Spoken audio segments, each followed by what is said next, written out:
C'est bon pour vous? Pour tout le monde? Mm.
Mesdames, Messieurs, je viens devant vous ce soir, comme je m'y suis engagé, toutes les semaines je le fais et je le ferai, afin de faire un point le plus précis possible de la situation épidémique dans notre pays et le point sur les mesures que cette situation nous impose de prendre. Je souhaite le faire comme le Président de la République et le Premier ministre me l'ont demandé, dans un souci de transparence absolue, cet exercice afin de vous donner des clés de lecture, des clés de compréhension, des clés pour saisir à la fois l'évolution épidémique et à la fois pourquoi nous prenons les mesures là où nous les prenons. Nous entrons dans une période dans laquelle il est plus que jamais nécessaire que chacune et chacun d'entre nous puissions bien mesurer où nous en sommes. Dans chacune des villes, dans chacune des métropoles, dans chacun des départements français, quelles mesures s'appliquent et quelles mesures sont susceptibles de s'appliquer dans les prochaines semaines en fonction de l'évolution de la situation. Soyons clairs, cette situation, elle continue globalement de se dégrader et la circulation du virus atteint dans certains territoires des niveaux tels que les conséquences sanitaires, et en particulier le niveau de tension hospitalière, que nous mesurons déjà et auxquels nous devrons faire face dans les prochaines semaines, exigent que nous prenions des mesures supplémentaires. Nous ne le faisons pas de gaieté de cœur. Nous le faisons parce que c'est nécessaire, et c'est d'ailleurs ce que font également nos voisins en Europe. Certains voisins, d'ailleurs, je pense notamment à l'Angleterre, vont par endroits encore plus loin. Nous ne découvrons pas cette situation. Tout cet été, j'ai indiqué que le virus continuait à circuler, qu'il restait toujours aussi dangereux.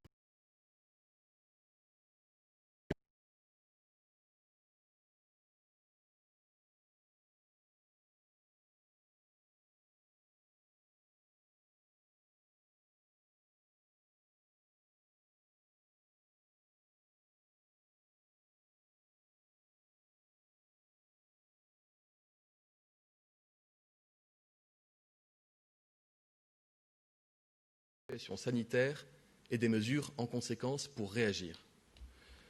Qu'en est-il aujourd'hui ? D'une manière générale, à l'échelle du pays, la circulation du virus continue à augmenter fortement.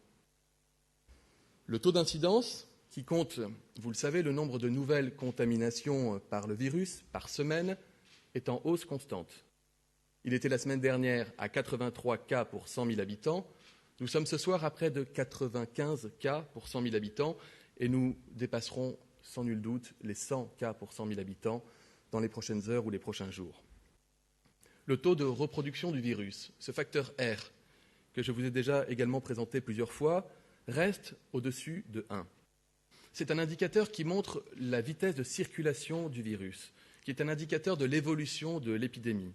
C'est le nombre de personnes qu'une personne malade va contaminer la semaine suivante.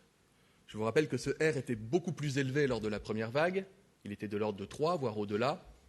Ce que vous voyez sur ce graphe, c'est qu'il y a plusieurs méthodes pour évaluer le facteur R, selon les admissions aux urgences, selon les appels à SOS médecins ou selon le nombre de diagnostics réalisés par test PCR. Mais ils peuvent varier, mais ils sont constamment au-dessus de 1. Ils sont peu au-dessus de 1, ces facteurs R, mais ils le restent. Peu au-dessus de 1, ça veut dire que si nous réalisons encore quelques efforts dans notre quotidien, j'y reviendrai, et si nous adoptons les bonnes mesures là où c'est nécessaire, nous pouvons le faire baisser en dessous de 1 et ainsi réduire enfin la circulation du virus. Nous l'avons déjà fait collectivement au printemps dernier. L'autre indicateur, c'est le taux de positivité des tests. Je vous le rappelle, sur 100 tests réalisés, combien de tests reviennent positifs ? La semaine dernière, je vous ai présenté un taux à 5%. Il est ce soir à 6%. La circulation du virus n'est évidemment et malheureusement pas sans conséquences. La part des patients Covid dans nos réanimations a commencé à réaugmenter. Elle atteint désormais 19% au niveau national, c'est-à-dire qu'il y a plus de 950 patients atteints de coronavirus dans les réanimations françaises. La situation est préoccupante, également dans les services d'hospitalisation, où il y a près de 6 000 malades hospitalisés. Sur la seule journée d'hier, et d'ailleurs en moyenne, depuis quelques jours, nous comptons plus de 600 admissions par jour à l'hôpital et une centaine d'admissions dans les services de réanimation. Je vais vous donner le détail de la situation en Île-de-France afin d'illustrer l'inquiétude dont je vous fais part ce soir. Ce système de santé francilien, il est désormais fortement mis en tension. Il l'a déjà été au printemps dernier. La part d'activité liée au coronavirus aux urgences était en lente augmentation depuis la fin du mois de juin. Elle a doublé en 15 jours. Elle est passée de 2,2% à 4% de l'activité des urgences. Le nombre de patients hospitalisés au sein de la région est lui aussi en augmentation très rapide. On comptabilise près de 1000 hospitalisations pour coronavirus sur les 7 derniers jours, contre 460 la semaine précédente. Là aussi, un doublement. Plus marquant encore, sur les près de 2000 patients hospitalisés avec le Covid, 305 sont hospitalisés en réanimation, soit 27% de la capacité totale de réanimation de la région, contre 18% il y a une semaine. Au rythme actuel, avec environ 50 entrées par jour en soins intensifs, en soins critiques dans les hôpitaux parisiens de l'Île-de-France, contre une quinzaine par jour il y a une semaine, on peut s'attendre à ce que 40% des capacités régionales de réanimation soient utilisées pour des patients Covid d'ici au 10 octobre, 60% vers le 25 octobre et 85% aux alentours du 11 novembre. Sur la diapositive qui va s'afficher, vous avez la situation en région Auvergne-Rhône-Alpes. Qu'est-ce que c'est que cette diapositive ? Elle est inspirée des modélisations de l'Institut Pasteur et tiennent compte de toutes les données dont nous disposons sur la circulation du virus pour pouvoir prédire par avance quel sera l'impact sanitaire à quelques jours et à quelques semaines.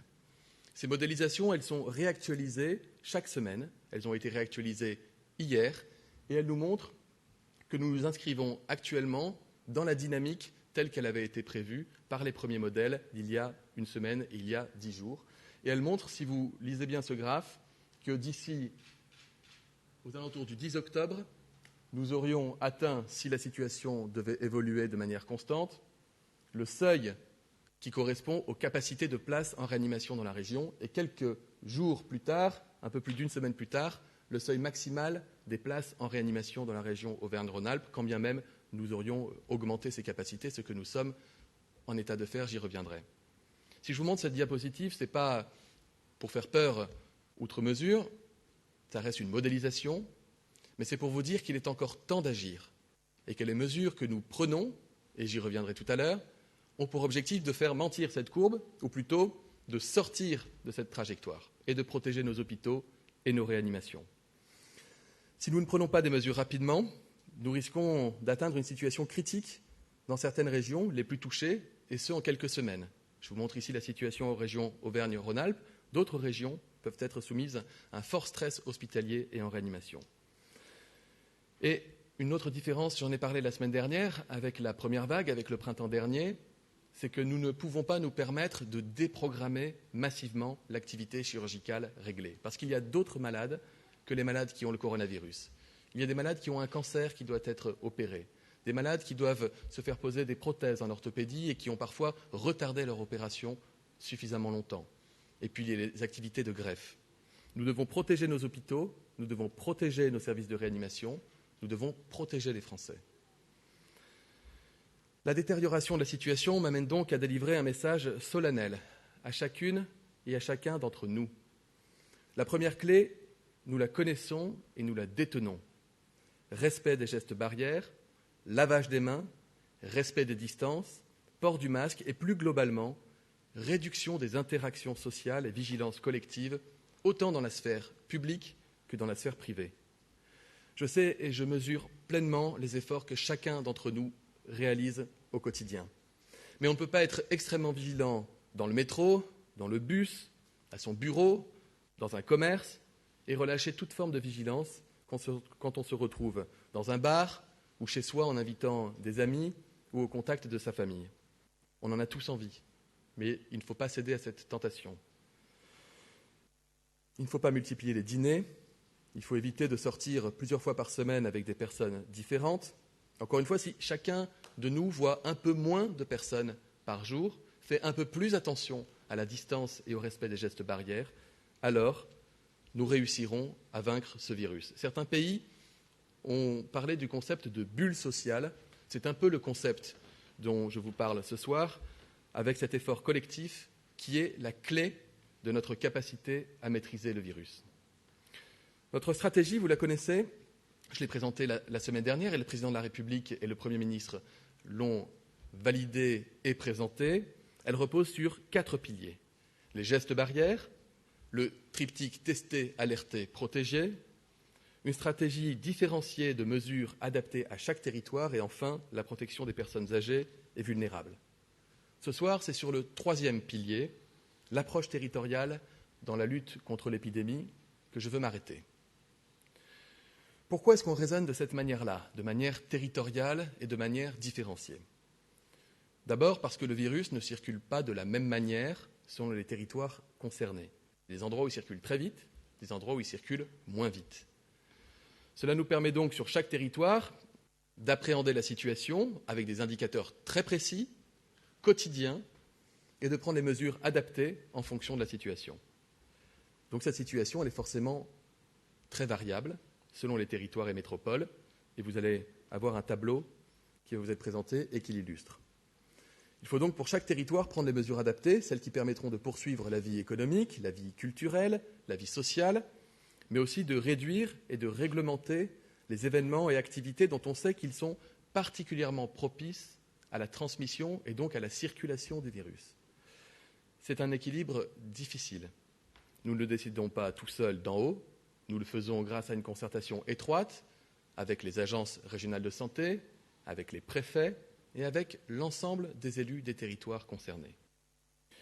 C'est pourquoi, depuis plusieurs semaines, vous voyez des mesures qui sont différentes, mais elles peuvent être différentes et être cohérentes. Et elles le sont cohérentes, prises en fonction des villes, des métropoles, parfois des départements qui sont les plus touchés. C'est une des caractéristiques de la situation actuelle, c'est que la circulation du virus est particulièrement forte dans les endroits où la population est concentrée, c'est-à-dire dans les métropoles. Afin d'être le plus clair possible, je vais vous présenter les différents niveaux d'alerte dans lesquels les départements peuvent se retrouver en fonction de leur dynamique épidémique. Pour classer les départements et les territoires, nous nous fondons sur 3 indicateurs clés dans cette phase de l'épidémie. Le taux d'incidence, c'est ce qui mesure donc l'intensité de la circulation du virus et donc le nombre de malades. Le taux d'incidence pour les personnes âgées de 65 ans et plus, qui sont les personnes les plus fragiles face au risque de faire des formes graves d'infection. Et enfin, la part des patients atteints de Covid dans les réanimations, c'est le reflet de l'impact de l'épidémie sur notre système de santé, c'est notre boussole, c'est ce qui inspire les mesures, protéger l'hôpital, protéger les réanimations, protéger notre système de santé. Comme vous le savez, depuis juillet, plusieurs départements ont progressivement basculé de la zone verte, où le virus circule peu, en zone rouge, où il circule activement, c'est-à-dire où l'on constate un taux d'incidence supérieur à 50 nouveaux cas pour 100 000 habitants. Aujourd'hui, 69 départements ont franchi ce seuil, soit environ 7 sur 10. Dans ces départements rouges, les préfets sont habilités à prendre des mesures pour réduire le risque de contamination, ce qu'ils font pour certains depuis le mois d'août. L'ampleur de ces mesures doit être évidemment strictement proportionnée au risque, ni trop peu, ni trop. C'est la raison pour laquelle le gouvernement a retenu pour ces départements rouges plusieurs seuils d'alerte auxquels correspondent différents niveaux de mesures. La zone alerte, que vous voyez, c'est la zone où le virus circule nettement. Ce sont les départements, les territoires dans lesquels le taux d'incidence est supérieur à 50 et dont je viens de parler. La zone dite alerte renforcée, c'est la zone où le virus circule très fortement, y compris chez les personnes fragiles, chez les personnes âgées, avec déjà des premiers impacts sur le système de santé. La zone d'alerte maximale, c'est la zone où la situation épidémique peut être qualifiée d'extrêmement tendue, avec des conséquences déjà lourdes sur le système sanitaire. Si cette dernière zone d'alerte devait être dépassée, nous n'aurions pas d'autre choix que de déclencher l'état d'urgence sanitaire dans les territoires concernés. Nous ferons et nous faisons tout pour l'éviter. Et j'y reviendrai. Pour chacune de ces zones, des mesures adaptées sont prises par les préfets en concertation, je le disais, avec les élus locaux. Ces mesures, elles sont décidées toutes les semaines et elles sont décidées pour une période de 15 jours. Elles sont naturellement réévaluées en fonction de l'évolution de la situation épidémique. La zone d'alerte, pour rentrer un peu dans le détail, elle se caractérise par une circulation, je le disais, active du virus. En pratique, un taux d'incidence supérieur à 50 cas pour 100 000 habitants, mais pas une circulation intense chez les populations âgées, avec donc un taux d'incidence qu'on caractérise en dessous de 50 pour 100 000 chez les personnes âgées. Et avec pas ou peu d'impact sanitaire, en tout cas un impact qui n'est pas fort sur les réanimations. Dans l'ensemble de ces territoires, dans l'ensemble de ces départements, le préfet est néanmoins habilité à prendre toute mesure qui lui semblerait pertinente. Seule une disposition est désormais et sera désormais imposée à tous ces départements rouges. Les fêtes, les mariages, les tombolas, les événements associatifs, les anniversaires, les communions devront se tenir en petits comités, c'est-à-dire à moins de 30 personnes. Les salles polyvalentes, les salles des fêtes et les autres établissements recevant ce type d'événement devront respecter cette jauge de 30 personnes. Pour la zone maintenant d'alerte renforcée, ce qui fait basculer un territoire de zone d'alerte à alerte renforcée, c'est bien souvent d'ailleurs une métropole, c'est l'augmentation du taux d'incidence au-dessus de 150, c'est un taux d'incidence chez les personnes âgées qui dépasse les 50. Dans cette zone d'alerte renforcée, il y a une circulation très intense du virus dans la population générale et qui touche les personnes fragiles. C'est un indice que la situation sanitaire est amenée à se dégrader et que des mesures fortes sont donc devenues indispensables pour freiner, enrayer la circulation du virus. C'est cette logique qui a été appliquée à Marseille, à Bordeaux et en Guadeloupe depuis 2 semaines et dont j'ai annoncé qu'elles étaient appliquées à Lyon et à Nice depuis la fin de la semaine dernière. Compte tenu de la situation épidémique, de nouvelles métropoles, que j'avais d'ailleurs citées la semaine dernière comme faisant l'objet d'une vigilance particulière, intègrent désormais cette zone d'alerte renforcée.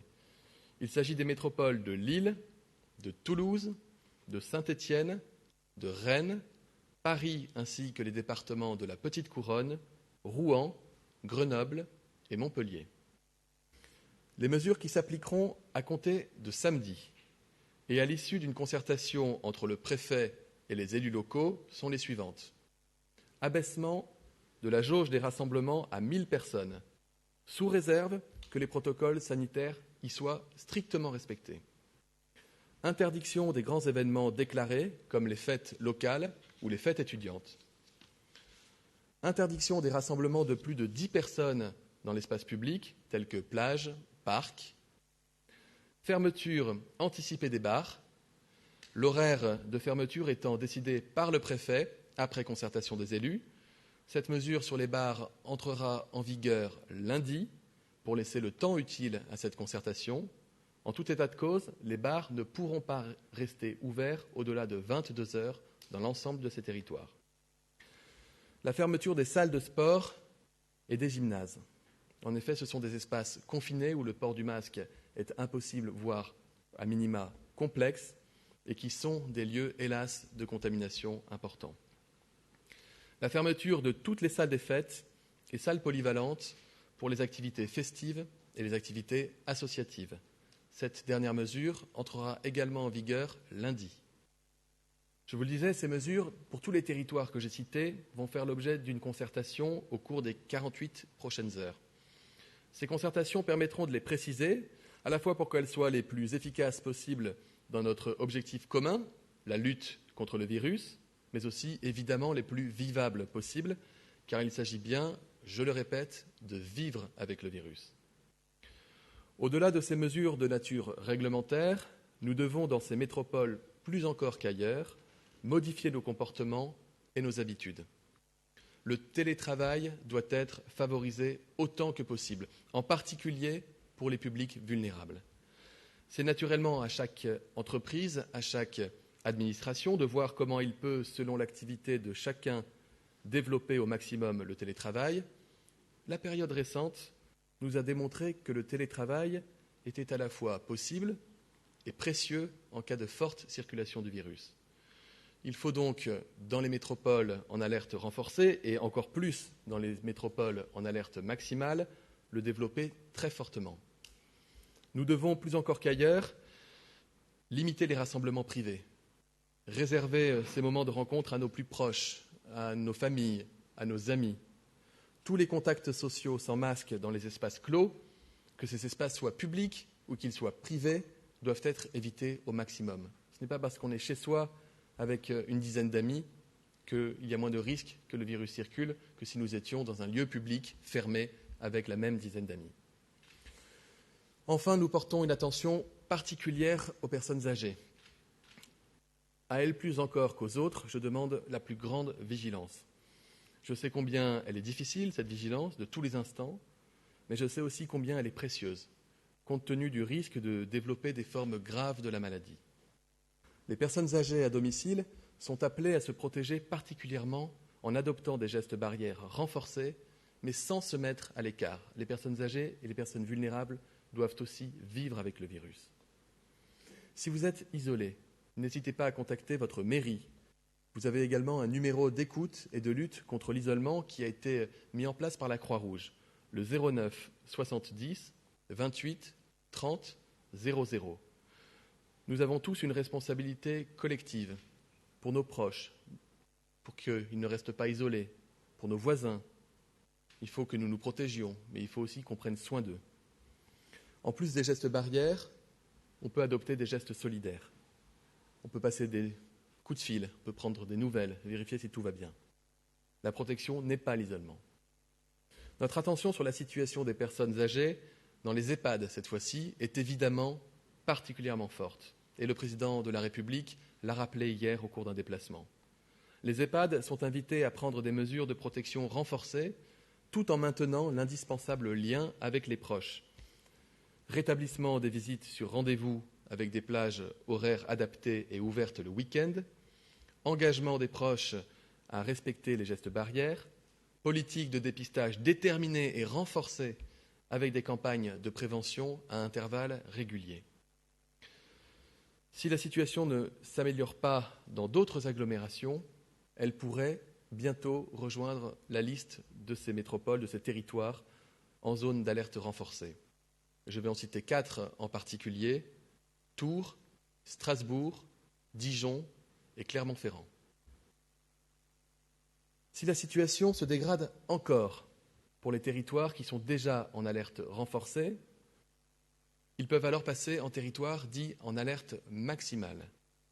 Les seuils qui déterminent ce passage sont un taux d'incidence supérieur à 250 pour 100 000 habitants dans la population générale, un taux d'incidence supérieur à 100 pour 100 000 habitants chez les personnes âgées, et enfin, un impact mesurable significatif sur les réanimations, c'est-à-dire quand au moins 30% des lits de réanimation à l'échelle de la région sont occupés par des patients atteints de Covid. J'insiste sur ce point, vraiment, c'est le point le plus essentiel. Il s'agit d'un niveau qui met, dès lors qu'on l'atteint, fortement en tension notre système sanitaire. Sont concernés par ce passage en alerte maximale la Guadeloupe et la métropole d'Aix-Marseille. En Guadeloupe, parce que le taux d'incidence a encore progressé depuis la semaine dernière, il est passé de 250 à 290. Le taux d'incidence pour les personnes âgées a également progressé, il dépasse les 200. À Marseille, certains diront, n'y a-t-il pas un paradoxe, puisque on peut constater un frémissement s'agissant de la courbe d'incidence et d'un certain nombre d'indicateurs depuis quelques jours. Je veux mettre 2 alertes. La première, c'est que tous les experts nous le disent, il faut un temps long pour considérer qu'un territoire est en train de gagner progressivement la bataille contre la circulation du virus. 3-4 jours de stabilisation affichés ne suffisent pas à considérer qu'on est véritablement sur la bonne voie. On peut évidemment l'espérer. Si c'est le cas, nous en aurons la confirmation au cours des prochains jours. Les experts disent qu'il faut au moins 10 à 15 jours de réduction consécutive, à minima de stabilisation de ces indicateurs pour qu'on considère qu'on est sur le chemin pour vaincre la circulation du virus. La deuxième raison pour laquelle nous basculons Marseille, c'est que de fait, le taux d'incidence reste supérieur à 250 en population générale et il est de 180, donc très au-delà du seuil, pour les personnes âgées de 65 ans et plus. Et par ailleurs, le taux d'occupation des réanimations est supérieur à 30% pour les seuls patients Covid. Sur la seule journée d'hier, 20 patients ont été hospitalisés pour des formes graves de Covid-19. Pour répondre à cette situation, de nouvelles mesures s'appliqueront donc à partir de samedi, à l'issue, de la même manière, d'une concertation avec le préfet et les élus locaux. Ces mesures, j'ai conscience qu'elles sont difficiles, mais elles sont, et nous en sommes convaincus, nécessaires. Il s'agit tout d'abord de la fermeture totale des bars et des restaurants, de la fermeture de l'ensemble des établissements recevant du public, sauf s'il existe un protocole sanitaire strict déjà mis en place. À ce titre, les lieux culturels, comme les théâtres, les musées, les cinémas, disposent de protocoles sanitaires stricts et ne sont donc pas concernés par les mesures de fermeture. Et par ailleurs, nous incitons au maximum au télétravail pour l'ensemble des activités pour lesquelles c'est possible dans ces territoires. Ces dispositions, elles sont temporaires. Elles concernent donc des zones d'alerte renforcées, des zones d'alerte maximale. Elles sont malheureusement les seules de nature à limiter les contaminations. L'objectif est qu'elles ne durent pas plus de 2 semaines, le temps de freiner la propagation du virus. Elles impactent très fortement certaines entreprises, certains secteurs, notamment les bars et les restaurants dans les zones en alerte maximale. Toutes ces entreprises, les restaurants de Marseille, les clubs de sport, etc., seront financièrement évidemment soutenus. L'ensemble des dispositifs qui ont été mis en place au moment du confinement leur seront de nouveau ouverts. Fonds de solidarité, quel que soit le secteur d'activité, exonération des cotisations sociales, activité partielle sans reste à charge pour l'employeur. Le ministre de l'Économie et de la Relance, Bruno Le Maire, aura l'occasion d'y revenir très prochainement. Si toutefois, ce que évidemment nous n'espérons pas, mais si toutefois, malgré ces mesures, la situation sanitaire devait encore s'aggraver dans ces territoires, nous n'aurions alors pas d'autre choix que de basculer ces territoires concernés, en état d'urgence sanitaire. Nous ne pourrons pas faire autrement si les réanimations devaient se remplir et saturer. Vous pouvez le constater sur la carte, à date, aucun territoire national n'est concerné par ces mesures d'état d'urgence sanitaire. Par ailleurs, je précise que quelle que soit la zone territoriale concernée, nous avons pris en Conseil de défense et de sécurité nationale ce matin la décision que les enterrements ne seront pas concernés par une restriction ou une interdiction, mais à nouveau, je ne peux que vous inviter à la plus grande des vigilances. J'ai fait le choix aujourd'hui de vous présenter en détail le 3e pilier de notre stratégie face à l'épidémie de coronavirus, qui est notre approche déterminée nationalement, différenciée territoire par territoire, pour que chacun d'entre nous puisse comprendre la situation et ainsi renforcer notre vigilance. Si je devais résumer mon propos en quelques diapos, je vous dirais qu'il y a au total 69 territoires en France qui sont en zone de circulation active à compter de samedi, qu'il y a la bascule d'un certain nombre de métropoles en zone d'alerte renforcée et que la situation sanitaire reste en particulièrement inquiétante en Guadeloupe et à Marseille et que des mesures complémentaires seront donc prises en conséquence dans les 48 heures. Je rappelle notre méthodologie, la façon dont nous prenons ces décisions, des décisions hebdomadaires qui sont appliquées pour au moins 15 jours avec des réévaluations à chaque fois que cela fera sens, à chaque fois que cela sera nécessaire. Et à nouveau, la méthode de la concertation qui est indispensable dans les territoires.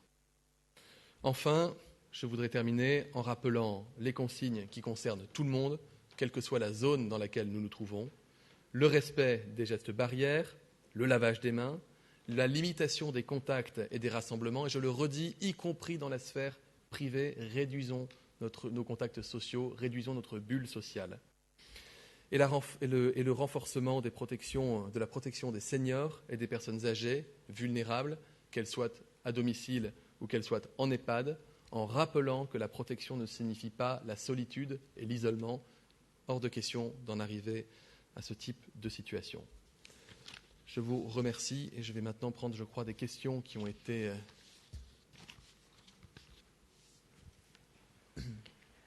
Pourquoi ne pas alléger les mesures dans les EHPAD alors qu'elles le sont dans les écoles ? Il est difficile de les mettre en place et de s'y tenir dans la durée. La grande différence entre les écoles et les EHPAD, il y a beaucoup de différences entre les écoles et les EHPAD, bien évidemment, c'est que les enfants sont peu sensibles au coronavirus et que les experts nous disent que les enfants transmettent peu le virus. A l'inverse, on le sait, on l'a vécu pendant la première vague, en France comme à l'étranger, lorsque le virus rentre dans un EHPAD et qu'il contamine un résident ou un membre du personnel, il peut faire des dégâts considérables, faire beaucoup de malades et faire beaucoup de victimes. Il y avait hier soir 180 clusters, 180 groupes de cas identifiés dans différents EHPAD de notre territoire. C'est pourquoi nous mettons en place des mesures de vigilance particulières. Nous y travaillons avec la ministre déléguée en charge de l'autonomie, Brigitte Bourguignon. Le président de la République l'a rappelé hier. Nous voulons maintenir les visites, lutter farouchement contre l'isolement des personnes âgées, mais en même temps assurer leur protection. Où en sont les traitements pour la Covid-19 ? Qu'en est-il du vaccin ? Côté traitement, il n'y a pas de nouveauté depuis la semaine dernière. La dexaméthasone, qui est un dérivé de la cortisone, est utilisée maintenant en routine par l'ensemble des équipes qui prennent en charge à l'hôpital des malades qui ont des formes graves ou susceptibles de s'aggraver du coronavirus. Et l'expérience nous montre que ce traitement permet de réduire les cas graves et de réduire également la mortalité. S'agissant du vaccin, je le répète, nous voulons un vaccin qui soit à la fois efficace, sûr et disponible. La disponibilité, elle est travaillée à l'échelle de la Commission européenne qui passe des commandes et des précommandes avec l'ensemble des laboratoires qui sont susceptibles d'identifier un vaccin à la fois sûr et efficace. Et lorsque ce vaccin existera, lorsque la recherche aura abouti, et je souhaite que ce soit évidemment le plus tôt possible, nous parlerons de la façon de vacciner et de protéger la population française. Comment assurer qu'on ne fasse pas la queue trop longtemps quand on a besoin de se faire tester ? C'est un point essentiel dont j'ai beaucoup parlé la semaine dernière avec des annonces que je rappelle. La priorisation de l'accès aux tests diagnostiques pour les personnes qui sont symptomatiques adressées par leur médecin, pour les personnes qui sont cas contact identifiées comme telles ou par le médecin de l'assurance maladie ou par les équipes de l'agence régionale de santé ou par le biais du logiciel Stop Covid pour les personnes qui ont eu la bonne idée de le télécharger. J'en rajoute une couche, c'est important de télécharger cette application qui rend service véritablement. Et pour les professionnels de santé ainsi que les professionnels du domicile, notamment les aides à domicile. Je l'ai annoncé la semaine dernière, j'ai demandé aux agences régionales de santé de travailler à cette priorisation avec l'ensemble des laboratoires qui sont mobilisés sur tout le territoire national. Je rappelle qu'ils réalisent plus d'1 200 000 tests par semaine désormais. Et j'ai pu me rendre lundi sur ce qu'on appelle un Barnum. C'est une opération de test grandeur nature à l'extérieur des hôpitaux et des laboratoires. C'était à Mantes-la-Jolie, où chaque Barnum en Île-de-France sera capable de faire jusqu'à 500 tests par jour. Il y en a 20 au total en déploiement en Île-de-France, c'est-à-dire 10 000 tests par jour, réservés au seul public prioritaire. Ils sont ouverts de 8 h du matin à 14 h. Et les premières données dont je dispose, notamment un Barnum dans le 13e arrondissement de Paris et un autre Barnum à Trappes, où des centaines de prélèvements ont été réalisés les premiers jours. Les résultats de ces tests ont été obtenus dans les 24 heures qui ont suivi. C'est ainsi que nous devons fonctionner. Il est impératif que les personnes symptomatiques, que les cas contacts et les autres publics prioritaires aient un accès facilité aux tests avec des résultats dans les meilleurs délais.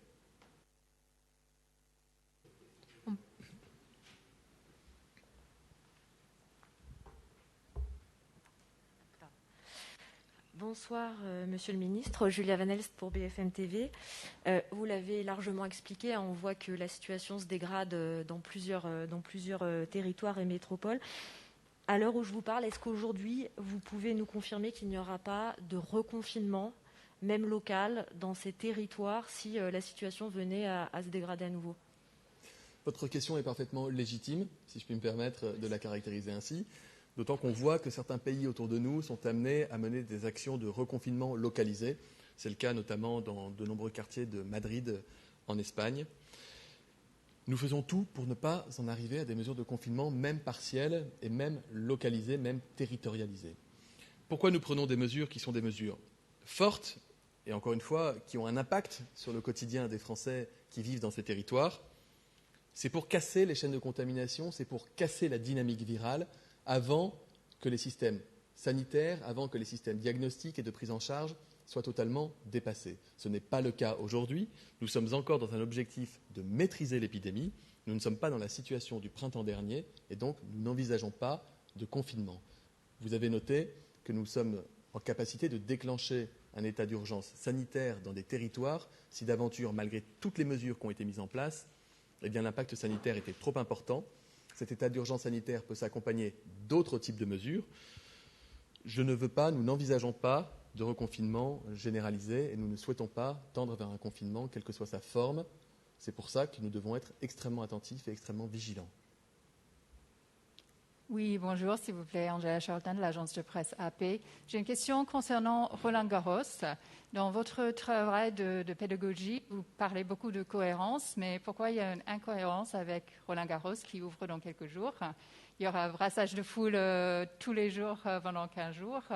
Les groupes de plus de 10 personnes, les gens qui mangent et boivent debout, etc. Donc, pourquoi les spectateurs là-bas auront les règles différentes que celles où que le public français ou le public dans les autres endroits de Paris? Ou est-ce qu'il y aura les changements des règles pour Roland-Garros suite à votre annonce ce soir? J'ai annoncé qu'il y aurait une concertation pendant 48 heures entre le préfet, et donc le préfet de police de Paris en l'occurrence, et les élus, pour déterminer les conditions d'application des règles que j'ai annoncées, parmi lesquelles il y a une jauge maximale à 1000 personnes pour des grands événements. Donc cette concertation, le résultat de cette concertation, vous l'aurez lorsqu'elle aura eu lieu. Votre question est tout à fait juste, vous pourriez m'interroger sur d'autres événements. J'ai appelé l'ensemble des maires des communes qui sont concernées par un passage en zone d'alerte renforcée aujourd'hui. Et par exemple, je me suis entretenu avec le maire de Saint-Étienne, de la foire internationale de Saint-Étienne qui doit se dérouler à la fin de la semaine. Dès lors que nous mettons en place des jauges et des limitations, cela a forcément un impact sur tout type de grands événements. Attendons les résultats de la concertation. Bonjour, Hélène Bonnet pour TF1 LCI. J'ai juste besoin d'une précision sur la fermeture des bars, notamment à Marseille. Ça s'applique à partir d'aujourd'hui ou de lundi? À partir de lundi. D'accord. Bonjour, Sylvie Burnouf de l'APM. Vous parliez tout à l'heure des barnums et des tests qui étaient rendus en 24 heures, enfin des résultats des tests qui étaient rendus en 24 heures, mais on a l'impression que c'est un petit peu l'exception. Alors quand est-ce qu'on peut s'attendre à ce que sur l'ensemble du territoire, il y ait des délais raisonnables pour avoir un rendez-vous et pour avoir un résultat de son test? Parce que sinon, on se demande quel est l'intérêt de se faire tester. Et j'avais une autre question aussi sur les tests antigéniques. Qu'est-ce que vous pouvez nous dire sur leur prise en charge et sur leur place dans la stratégie de dépistage? D'abord, vous dire qu'à l'échelle nationale, 55% des résultats de tests sont rendus dans les 36 heures. Et c'est 65% ou 66% des résultats de tests qui sont rendus dans les 48 heures. Ce qui veut dire qu'il y a encore au moins un tiers des tests qui sont rendus dans un délai supérieur à 48 heures, donc trop long. Ça ne veut pas dire que ça dysfonctionne partout, mais ça veut dire qu'il y a des endroits en tension particulière. Ces endroits sont notamment les métropoles dans lesquelles le virus circule le plus, puisque par définition, c'est là que vous avez le plus de personnes symptomatiques, le plus de cas contacts, et donc ça embouteille. Et c'est pour ça que ça bouchonne, plutôt qu'en bouteille. Du coup, c'est notamment le cas en Île-de-France, c'est pour ça que j'ai parlé des 20 barnums en Île-de-France, mais dans l'ensemble des régions qui sont concernées, des dispositions spécifiques à chaque territoire, qui passent d'ailleurs souvent par le déploiement de ces barnums, sont mis en place pour pouvoir répondre à cette demande, qui est une demande, encore une fois, légitime, que je comprends, que je partage, à laquelle je m'associe pleinement et pour laquelle nous déployons tous les moyens. Sur la question des tests antigéniques, j'ai saisi la Haute Autorité de Santé pour que, sur la base des données dont elle dispose, et notamment des expérimentations qui sont conduites dans notre pays, je pense aux hôpitaux parisiens par exemple, depuis quelques jours, la Haute Autorité de Santé doit rendre, je l'espère, des conclusions demain soir ou après-demain.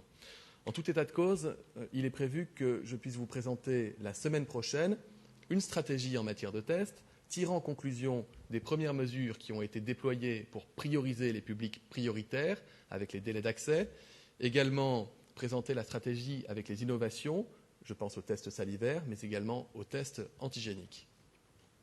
Nous prenons les 2 dernières questions. Monsieur le ministre, j'ai un point qui pose aujourd'hui difficulté, c'est la gestion des cas contacts.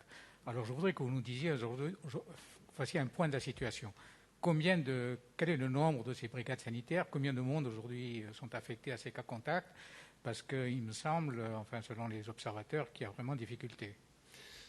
Alors il y a en moyenne entre 2 et 3 cas contacts par personne positive. Donc lorsque vous faites 10 000 diagnostics PCR un jour comme aujourd'hui, je ne sais pas si c'est 10 000, mais c'est aux alentours de 10 000, probablement, je n'avais pas encore les chiffres avant de venir vous voir, ça veut dire que vous aurez demain 3 fois plus de personnes à contacter.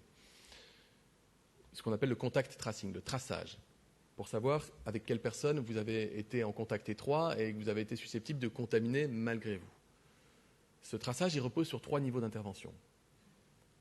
Les médecins, l'Agence régionale de santé et l'assurance maladie. Votre question me permet d'ailleurs d'inviter les personnes qui sont diagnostiquées positives par test PCR à ne pas hésiter à contacter leur médecin quand ils le savent. Ils ne sont pas obligés d'aller le voir.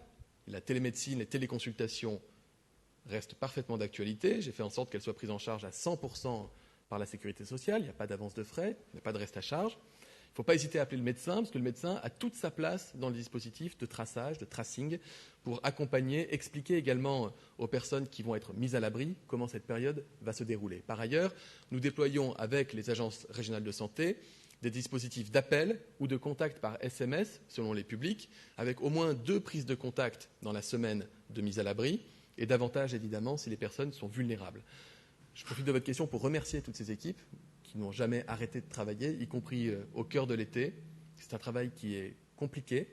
Je remercie aussi les Français qui font preuve de civisme et qui répondent à ces enquêtes de traçage. Ce n'est pas toujours le cas, alors que c'est fondamental. Si vous êtes positif, diagnostiqué au Covid, vous devez participer à ce travail de traçage pour protéger les personnes que vous avez pu contaminer. Et si vous êtes personne positive au Covid et si vous êtes cas contact, vous devez impérativement respecter l'isolement, la mise à l'abri sur la période de 7 jours. Oui, bonsoir. Une question pour Hospi Média. Vous allez présenter dans quelques jours le projet de loi de financement de la sécurité sociale qui doit intégrer les coûts liés à la prise en charge du coronavirus. Confirmez-vous une information de nos confrères des Échos selon laquelle l'objectif de dépenses d'assurance maladie 2021 va s'élever à 222 milliards et l'objectif rectifié 2020 à 215 milliards. Merci. Ce que je peux vous confirmer, parce que nous n'avons pas présenté en Conseil des ministres le projet de loi de financement de la sécurité sociale, le fameux budget de la Sécu, qui est examiné chaque automne au Parlement. Je ne vais donc pas ici vous faire des confidences devant les téléspectateurs. En revanche, je peux vous confirmer 2 choses. D'une part, rarement, voire jamais dans l'histoire de notre pays, l'État n'aura engagé autant de dépenses pour protéger la santé des Français. Et forcément, ça a un impact sur l'équilibre de l'assurance maladie. C'est le quoi qu'il en coûte. L'activité partielle pour les personnes qui ne peuvent pas travailler, l'achat des masques, les tests dont on parle, les médicaments, les hospitalisations, le soutien aux soignants, tout cela a évidemment un coût. Ça fera l'objet d'un débat au Parlement comme c'est le cas chaque année. Et nous avons un système de protection sociale dont la France peut être fière, dont elle peut s'enorgueillir. Personne n'a été privé de soins faute de pouvoir les payer. Je citais l'exemple de la télémédecine tout à l'heure, qui est prise en charge à 100% par la sécurité sociale. C'est parce que nous avons un système qui est solide que nous avons un système protecteur. Je vous remercie.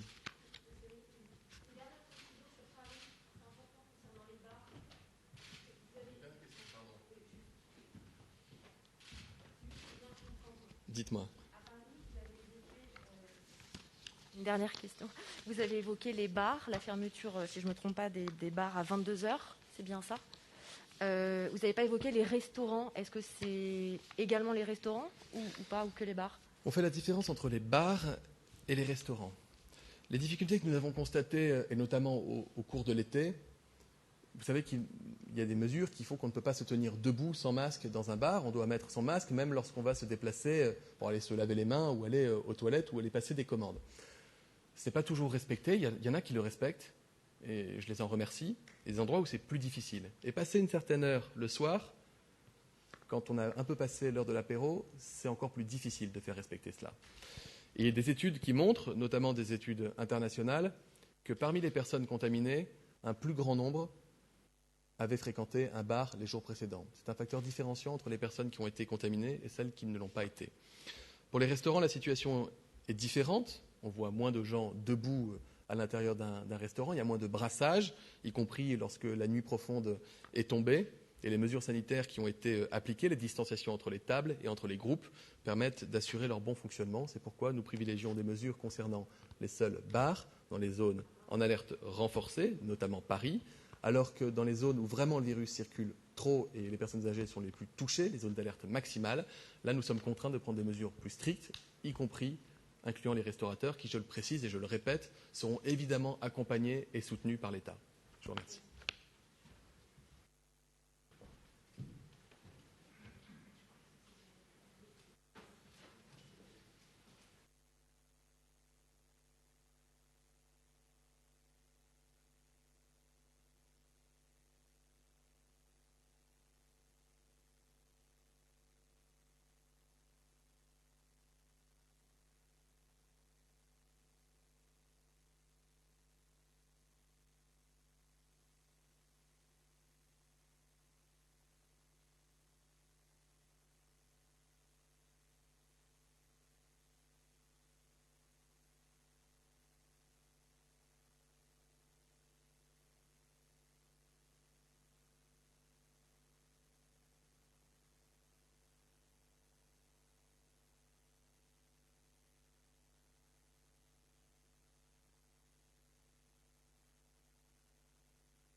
Mesdames, Messieurs, je viens devant vous ce soir, comme je m'y suis engagé, toutes les semaines je le fais et je le ferai, afin de faire un point le plus précis possible de la situation épidémique dans notre pays et le point sur les mesures que cette situation nous impose de prendre.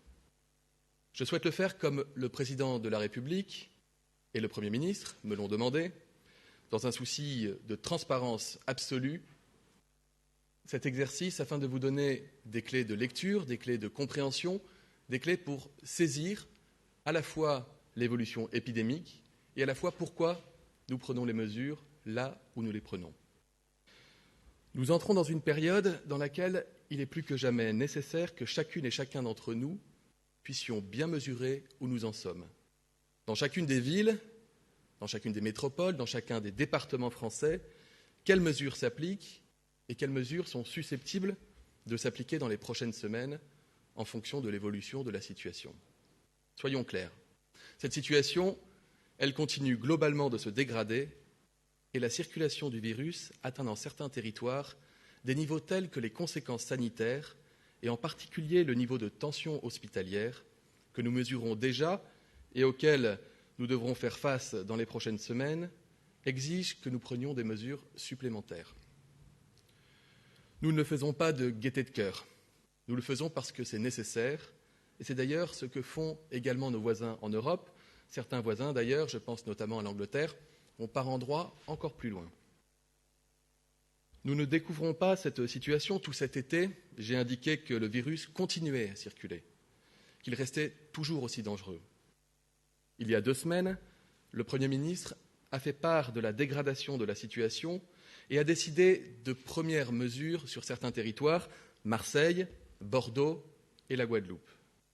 La semaine dernière, j'ai indiqué ce qu'il en était et quels territoires nous préoccupaient, avec en particulier Lyon et Nice. Aujourd'hui, nous nous inscrivons dans cette continuité avec des appréciations par territoire de la situation sanitaire et des mesures en conséquence pour réagir. Qu'en est-il aujourd'hui? D'une manière générale, à l'échelle du pays, la circulation du virus continue à augmenter fortement. Le taux d'incidence, qui compte, vous le savez, le nombre de nouvelles contaminations par le virus par semaine, est en hausse constante. Il était la semaine dernière à 83 cas pour 100 000 habitants. Nous sommes ce soir à près de 95 cas pour 100 000 habitants et nous dépasserons sans nul doute les 100 cas pour 100 000 habitants dans les prochaines heures ou les prochains jours. Le taux de reproduction du virus, ce facteur R, que je vous ai déjà également présenté plusieurs fois, reste au-dessus de 1. C'est un indicateur qui montre la vitesse de circulation du virus, qui est un indicateur de l'évolution de l'épidémie. C'est le nombre de personnes qu'une personne malade va contaminer la semaine suivante. Je vous rappelle que ce R était beaucoup plus élevé lors de la première vague. Il était de l'ordre de 3, voire au-delà. Ce que vous voyez sur ce graphe, c'est qu'il y a plusieurs méthodes pour évaluer le facteur R, selon les admissions aux urgences, selon les appels à SOS médecins ou selon le nombre de diagnostics réalisés par test PCR. Mais ils peuvent varier, mais ils sont constamment au-dessus de 1. Ils sont peu au-dessus de 1, ces facteurs R, mais il le reste. Peu au-dessus de 1, ça veut dire que si nous réalisons encore quelques efforts dans notre quotidien, j'y reviendrai, et si nous adoptons les bonnes mesures là où c'est nécessaire, nous pouvons le faire baisser en dessous de 1 et ainsi réduire enfin la circulation du virus. Nous l'avons déjà fait collectivement au printemps dernier. L'autre indicateur, c'est le taux de positivité des tests. Je vous le rappelle, sur 100 tests réalisés, combien de tests reviennent positifs? La semaine dernière, je vous ai présenté un taux à 5%. Il est ce soir à 6%. La circulation du virus n'est évidemment et malheureusement pas sans conséquences. La part des patients Covid dans nos réanimations a commencé à réaugmenter. Elle atteint désormais 19% au niveau national, c'est-à-dire qu'il y a plus de 950 patients atteints de coronavirus dans les réanimations françaises. La situation est préoccupante, également dans les services d'hospitalisation, où il y a près de 6 000 malades hospitalisés. Sur la seule journée d'hier, et d'ailleurs en moyenne, depuis quelques jours, nous comptons plus de 600 admissions par jour à l'hôpital et une centaine d'admissions dans les services de réanimation. Je vais vous donner le détail de la situation en Île-de-France afin d'illustrer l'inquiétude dont je vous fais part ce soir. Ce système de santé francilien, il est désormais fortement mis en tension. Il l'a déjà été au printemps dernier. La part d'activité liée au coronavirus aux urgences était en lente augmentation depuis la fin du mois de juin. Elle a doublé en 15 jours. Elle est passée de 2,2% à 4% de l'activité des urgences.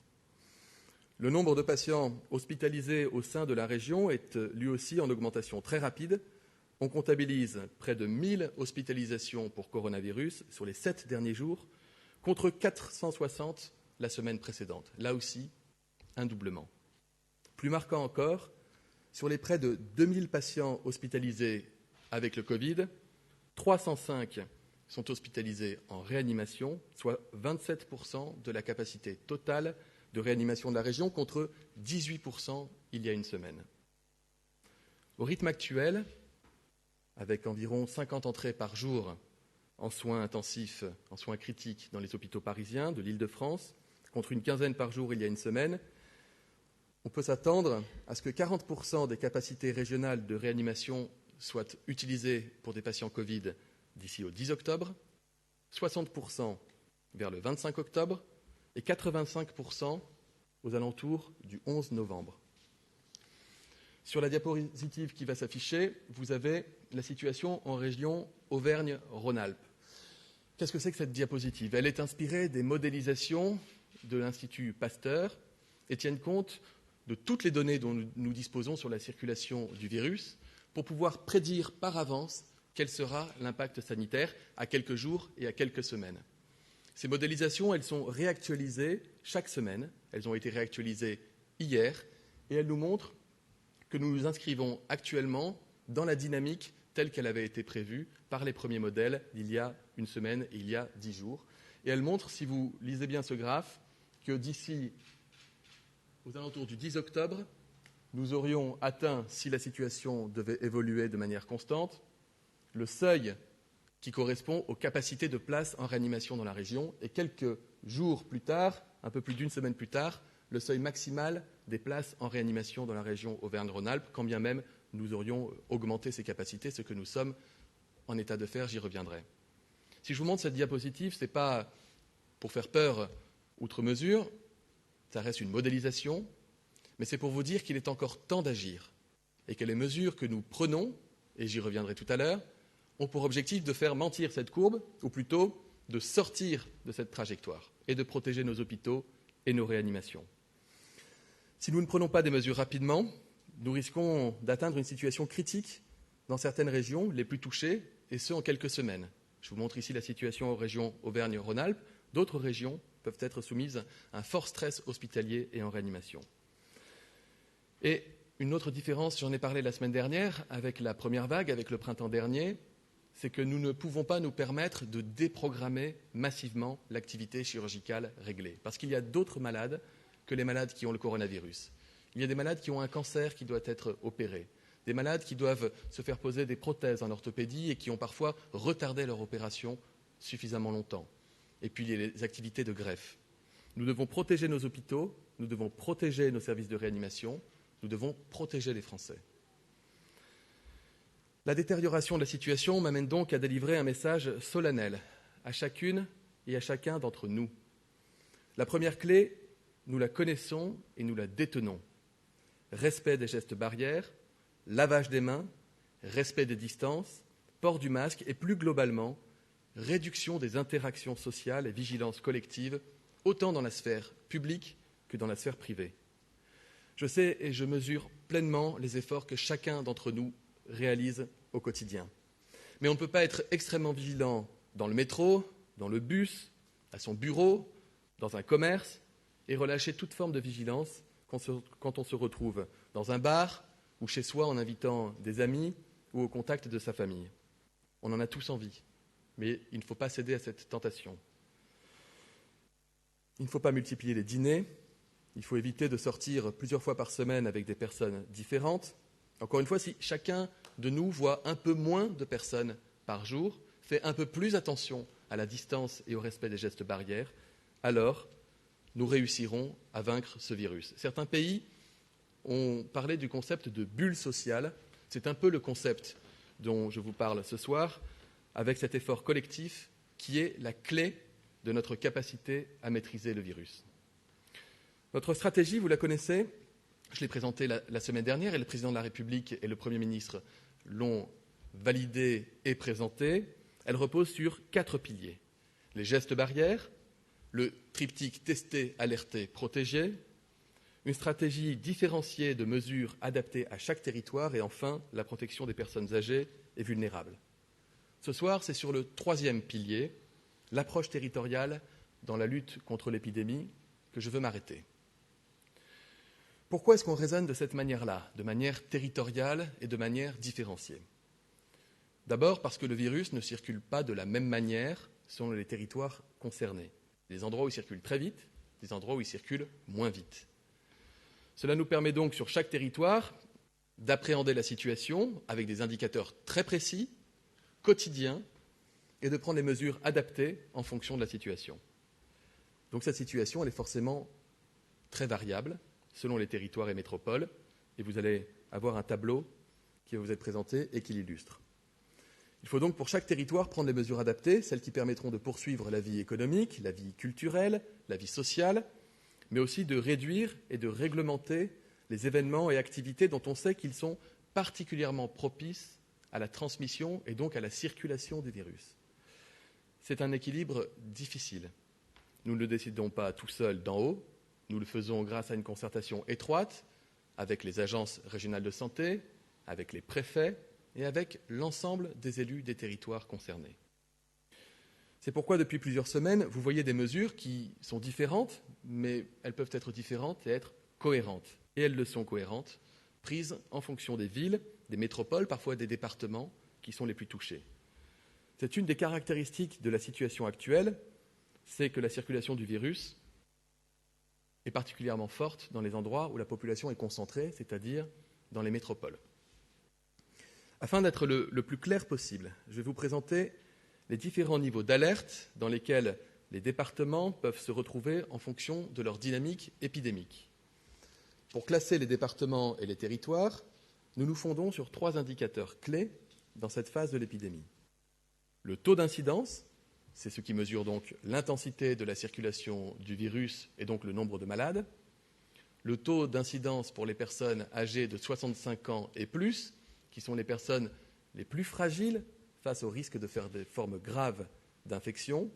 Et enfin, la part des patients atteints de Covid dans les réanimations, c'est le reflet de l'impact de l'épidémie sur notre système de santé, c'est notre boussole, c'est ce qui inspire les mesures, protéger l'hôpital, protéger les réanimations, protéger notre système de santé. Comme vous le savez, depuis juillet, plusieurs départements ont progressivement basculé de la zone verte, où le virus circule peu, en zone rouge, où il circule activement, c'est-à-dire où l'on constate un taux d'incidence supérieur à 50 nouveaux cas pour 100 000 habitants. Aujourd'hui, 69 départements ont franchi ce seuil, soit environ 7 sur 10. Dans ces départements rouges, les préfets sont habilités à prendre des mesures pour réduire le risque de contamination, ce qu'ils font pour certains depuis le mois d'août. L'ampleur de ces mesures doit être évidemment strictement proportionnée au risque, ni trop peu, ni trop. C'est la raison pour laquelle le gouvernement a retenu pour ces départements rouges plusieurs seuils d'alerte auxquels correspondent différents niveaux de mesures. La zone alerte, que vous voyez, c'est la zone où le virus circule nettement. Ce sont les départements, les territoires dans lesquels le taux d'incidence est supérieur à 50 et dont je viens de parler. La zone dite alerte renforcée, c'est la zone où le virus circule très fortement, y compris chez les personnes fragiles, chez les personnes âgées, avec déjà des premiers impacts sur le système de santé. La zone d'alerte maximale, c'est la zone où la situation épidémique peut être qualifiée d'extrêmement tendue, avec des conséquences déjà lourdes sur le système sanitaire. Si cette dernière zone d'alerte devait être dépassée, nous n'aurions pas d'autre choix que de déclencher l'état d'urgence sanitaire dans les territoires concernés. Nous ferons et nous faisons tout pour l'éviter, et j'y reviendrai. Pour chacune de ces zones, des mesures adaptées sont prises par les préfets en concertation, je le disais, avec les élus locaux. Ces mesures, elles sont décidées toutes les semaines et elles sont décidées pour une période de 15 jours. Elles sont naturellement réévaluées en fonction de l'évolution de la situation épidémique. La zone d'alerte, pour rentrer un peu dans le détail, elle se caractérise par une circulation, je le disais, active du virus. En pratique, un taux d'incidence supérieur à 50 cas pour 100 000 habitants, mais pas une circulation intense chez les populations âgées, avec donc un taux d'incidence qu'on caractérise en dessous de 50 pour 100 000 chez les personnes âgées. Et avec